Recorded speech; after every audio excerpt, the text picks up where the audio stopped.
Hello student and welcome to our science classroom.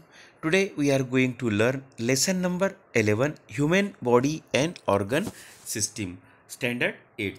In this lesson we have to learn here in the first lesson respiration system. Okay, all of you know that from what the organ and organ system are made up of. All of you know that our organs are made up of tissues and tissues are made up of cells. Okay, from the cells to tissue, tissue to organ, and organ to organ system.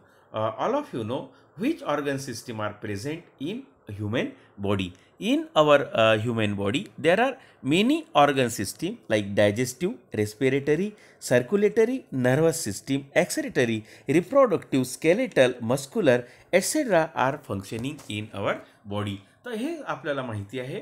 म्हणजेच मागील वर्षीसुद्धा आपण वेगवेगळ्या living ऑर्गॅनिझम्सबद्दल आपण अभ्यास केलेला होता. Okay, तर या वर्षी आपल्याला बघायचं आहे की which processes occur in our body during sound sleep and which life processes occur continuously in our body. आपण पाहतोय की श्वासन प्रक्रिया जी आहे ती सातत्यानं आपल्या शरीरामध्ये घडत असते आहे. ओके, हे सुद्धा आपण पाहतो आहे की different organs in our body are working in group so as to smoothly carry out life processes in our body takes place. Okay, the life processes takes place in various steps. Specific organs carried out specific step. A group of organ working together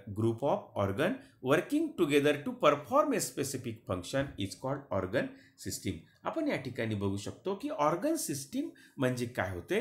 तर group of organ working together to perform specific function is called organ system. Okay, तर वेगवेगळ्या organ system आपण या ठिकाणी बघितलेले आहे आणि या सर्व ऑर्गन सिस्टीम आपल्या शरीरामध्ये योग्य पद्धतीनं कार्य करण्याकरिता to perform their function energy is essential. Okay, energy is essential to operate all the life processes in human body. Energy production occurs within the cells need supply of soluble nutrients and oxygen for this purpose. This supply takes place with the help of respiratory and circulatory system. म्हणजे ही जी ऊर्जेची गरज असते या सर्व आपल्या शरीरामधील life processes करिता त्यासाठी respiratory system आणि सर्क्युलेटरी सिस्टीम आहे ह्या अत्यंत महत्त्वाच्या असते आणि म्हणून आपण या ठिकाणी रेस्पिरेटरी सिस्टीमचा आपण अभ्यास करणार आहोत. तर रेस्पिरेटरी सिस्टीम जी आहे तर ती 3 पद्धतीनं काम करते आहे. एक्सटर्नल रेस्पिरेशन, इंटरनल रेस्पिरेशन आणि सेल्युलर रेस्पिरेशन. तर मित्रांनो आपण या ठिकाणी स्टेप बाय स्टेप सुरुवातीला एक्सटर्नल रेस्पिरेशन बद्दल अभ्यास करणार आहोत. तर what is mean by external respiration. मग एक्सटर्नल रेस्पिरेशन सुद्धा 2 स्टेपमध्ये होत आहे. That's are inhalation and exhalation. Inhalation म्हणजेच इन्स्पायरेशन आणि एक्झहॅलेशन म्हणजेच एक्सपायरेशन. ओके, तर इनहॅलेशन म्हणजे air is taken in through nose and sent towards the lungs through the trachea. आपण पाहतोय की श्वासोश्वास करत असताना इनहॅलेशन मध्ये आपण ऑक्सिजन म्हणजेच एअर आत घेतो आहे नाकाद्वारे आणि ते लंग्स मध्ये जाते आहे, आपल्या फुफ्फुसामध्ये जाते आहे ट्रकियाच्या माध्यमातून. ट्रकिया म्हणजेच विंड पाईप. हे सुद्धा आपण या ठिकाणी अभ्यासलेलं आहे की इनहॅलेशन air is taken in the nose towards the lungs through the trachea. Okay, that is called inhalation. Okay, त्यानंतर दुसरी जी प्रक्रिया आहे यामधली एक्सपायरेशन किंवा ज्यालाच आपण एक्सहॅलेशन म्हणतो.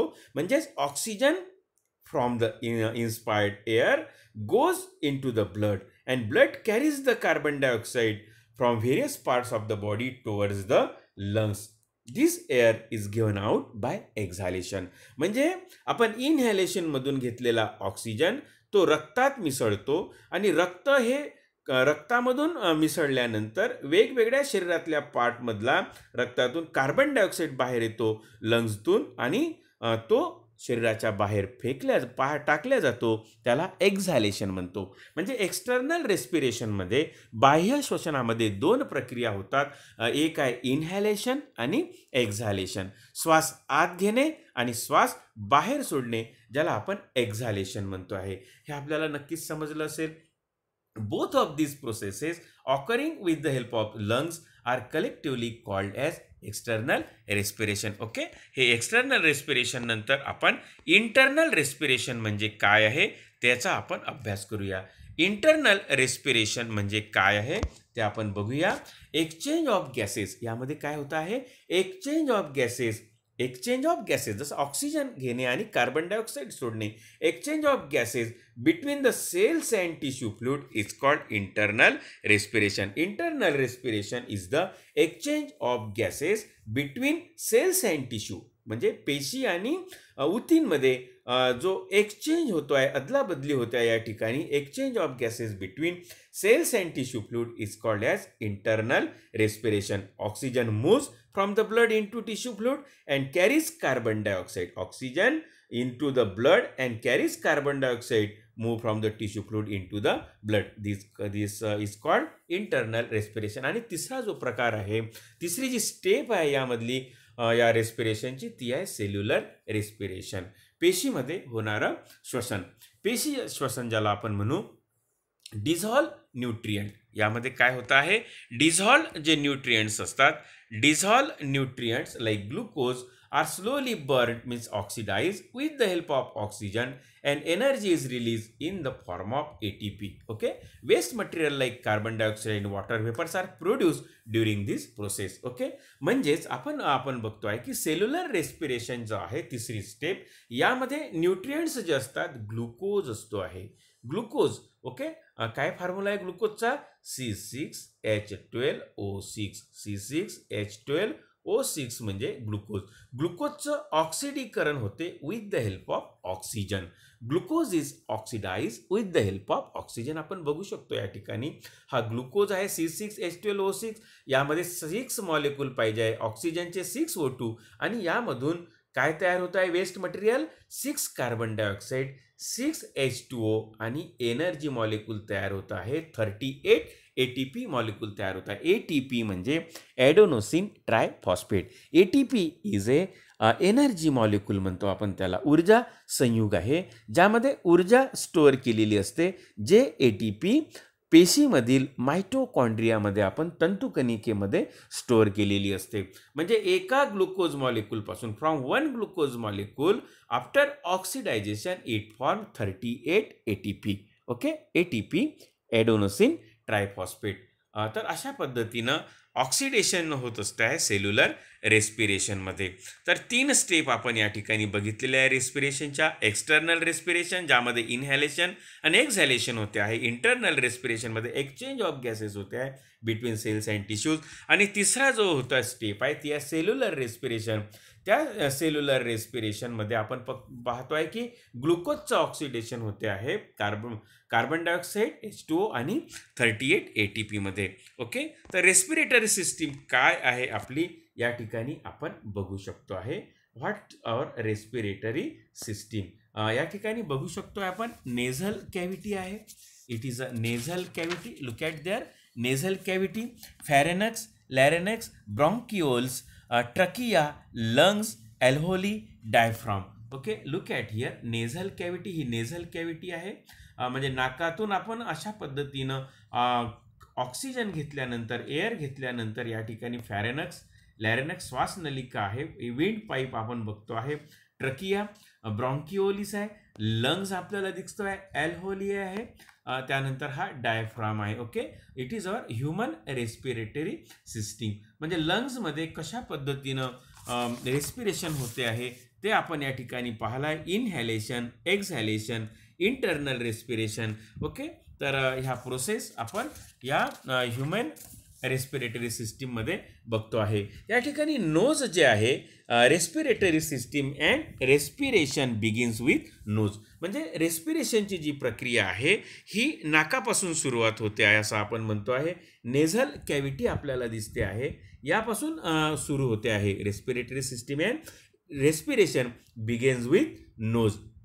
Air is filtered with the help of hair and mucus present in the nose. म्हणजे आपल्या नाकामध्ये जो म्युकस असतो, चिकट पदार्थ असतो, केस असतात त्यामध्ये, त्यामुळं हवा जी येणारी असते वातावरणात ती फिल्टर होते आहे.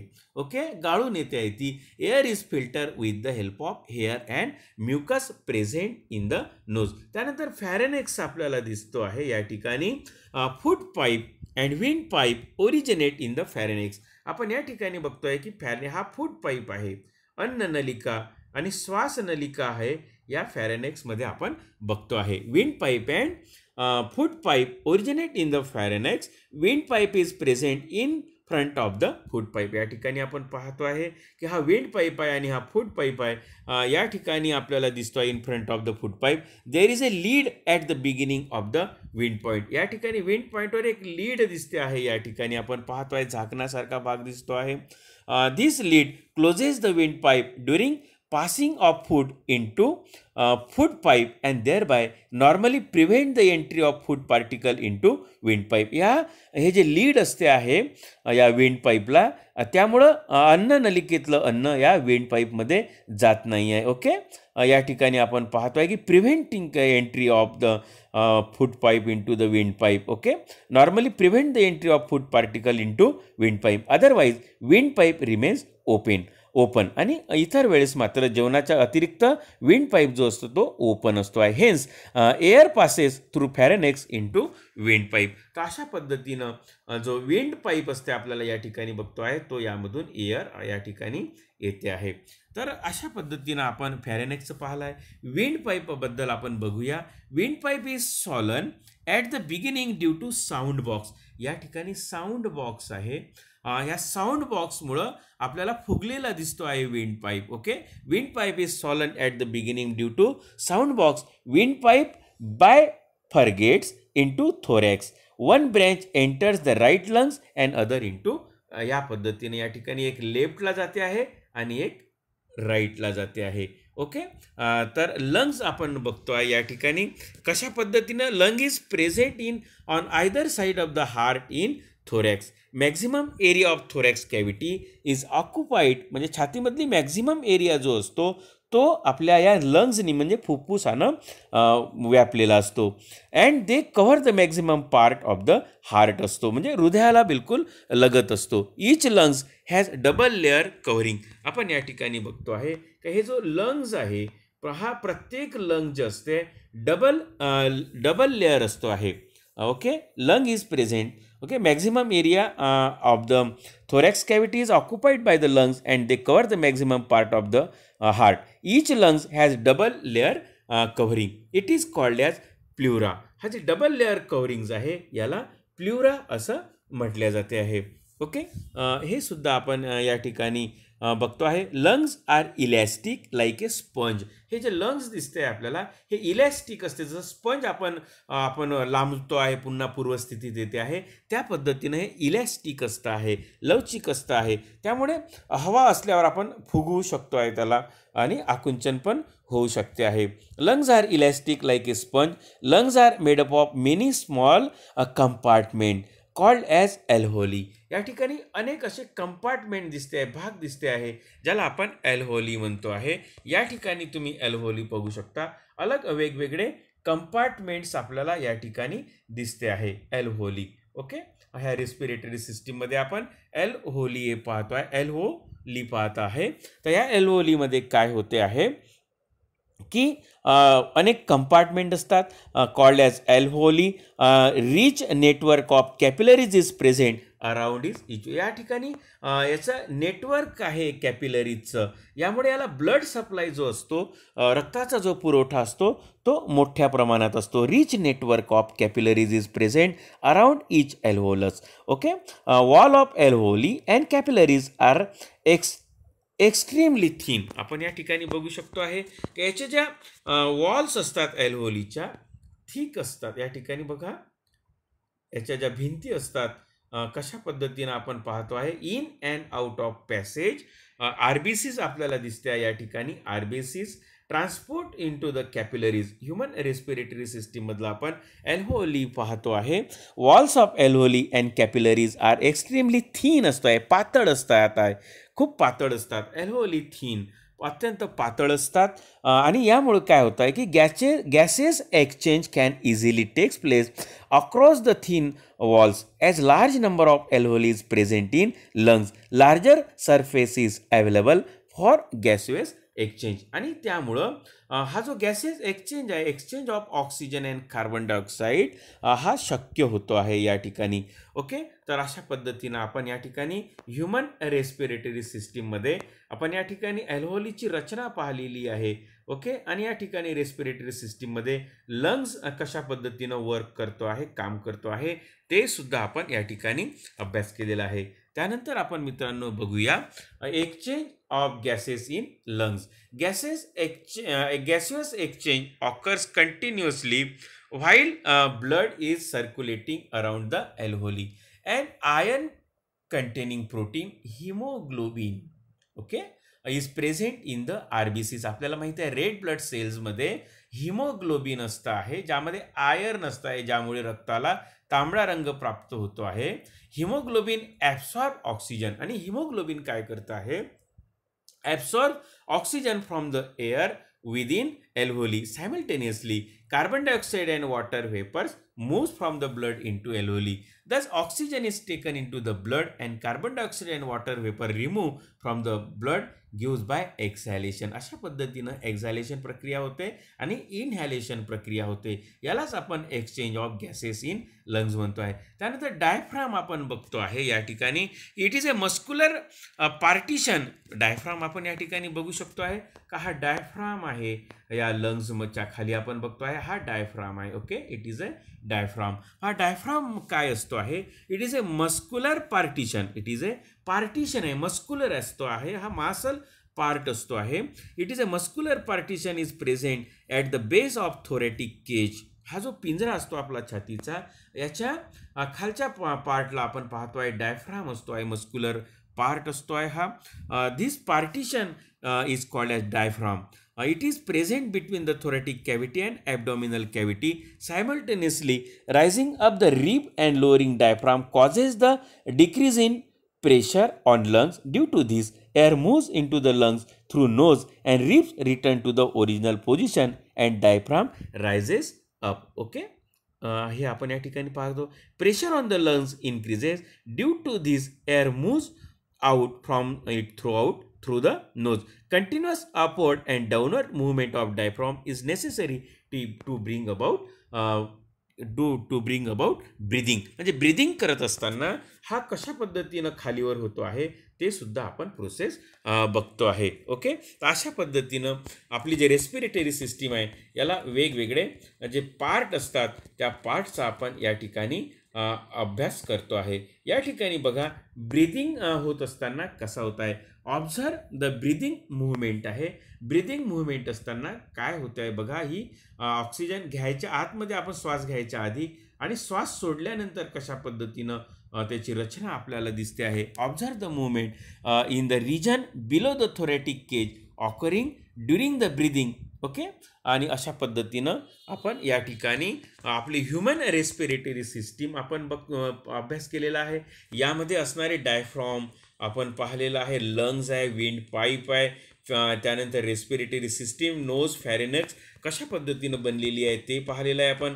आणि रेस्पिरेशनच्या 3 स्टेप पाहिलेल्या आहे, external respiration, internal respiration and cellular respiration. Okay.